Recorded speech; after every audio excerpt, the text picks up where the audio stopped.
Hello, Epic!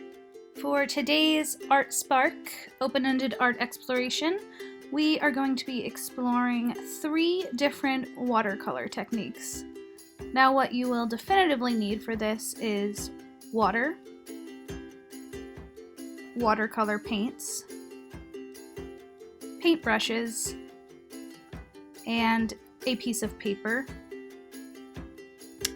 And then what is optional based on which technique or techniques you choose to experiment with is a white oil pastel or a white crayon, either is perfect, salt, and Saran wrap or any type of plastic wrap.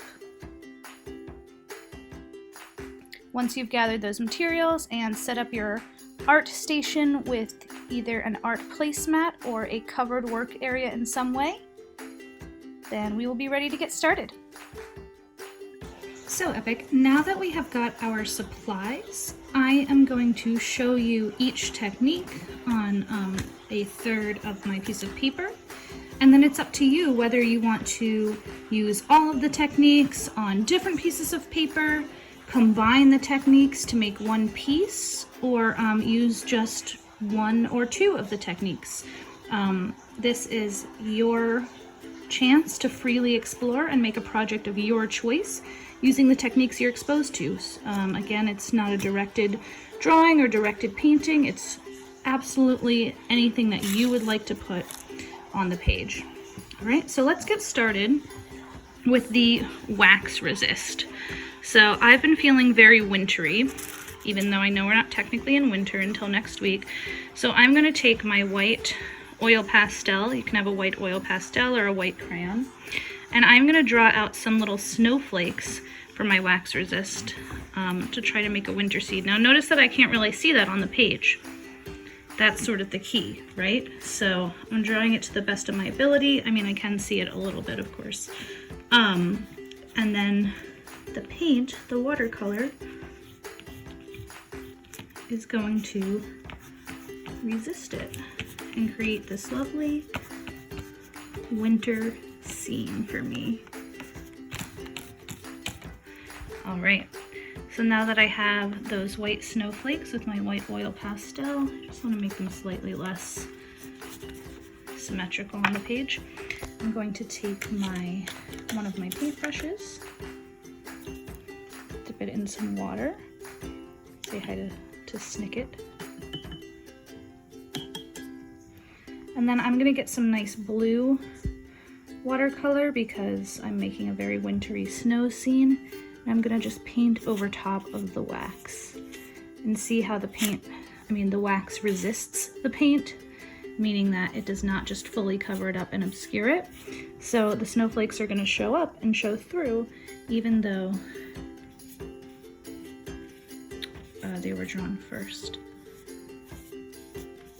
And you can use a wax resist to make any kind of scene. You don't have to do a winter scene. Draw anything you want and then paint over it in the colors you want to get a very cool effect.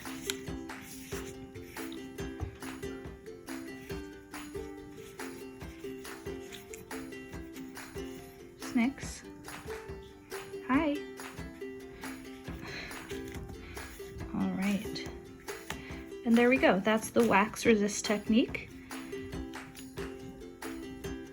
Next, as soon as Snicket gets off my paper, I'm going to be showing you the Saran watercolor, the Saran wrap watercolor technique.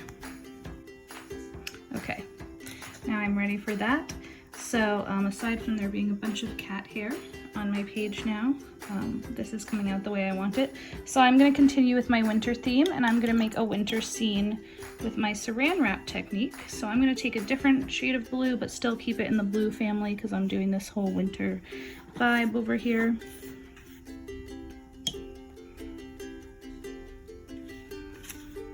And for the Saran wrap technique, you put the paint down first, notice. So I'm just putting a ton of the color that I want on the page here.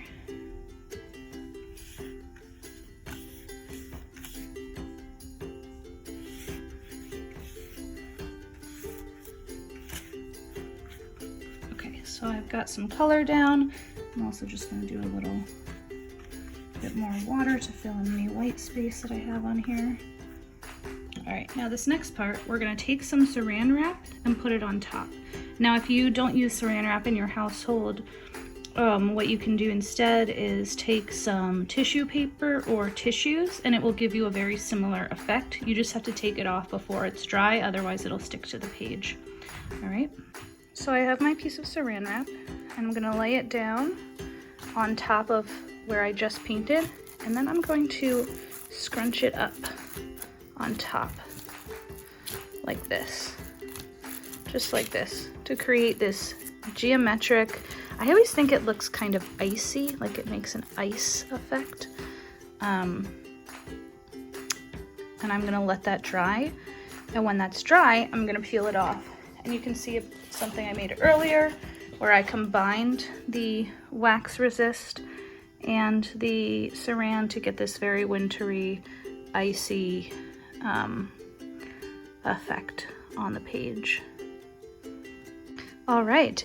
And our final technique that we're going to explore today, our final watercolor technique, is the salt technique.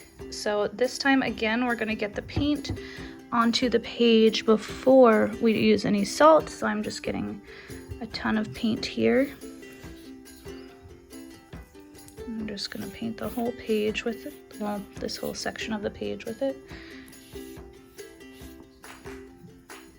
Now the salt makes the texture different depending on how wet the paint is, so you might want to experiment by putting some salt down when the paint is very wet and some when it's closer to being dry. But essentially what happens is the salt absorbs the water that's down on the page and then changes the pigment that you have and creates a very cool burst, color burst, galaxy type effect. So now I've got the paint that I need. I just want it to be more wet. I personally like the way the salt technique looks when the paint is very wet and you put the salt on. And then here the size of the salt crystals makes a difference as well. So I'm going to put the salt crystals while the paint is still wet directly on top of the paint. All right, so you'll see that I have some big Himalayan salt crystals and some smaller little coarse sea salt crystals. You could use iodized salt from the little Morton's container, any salt that you have in your household. And essentially we won't get this effect until the paint is dry, but you're gonna have to set this to the side, leave it to dry, and then wipe off the salt into a trash receptacle so that you're not getting salt all over the floor or a table or your work area. But then you will see a very cool effect. I'll show you right now what the effect looks like with salt painting, as well as some additional examples of the very cool geometric designs that come from Saran wrap painting, and a few more examples of wax resist. And then I would like you, of course, to go ahead and try at least one of these techniques with your watercolor, if not all three of them. And like I did earlier, you can of course combine the techniques to create something cool and unique and textured the way that you'd like it to be. All right, I can't wait to see your process art on your dojo portfolios later so we can chat about how it went.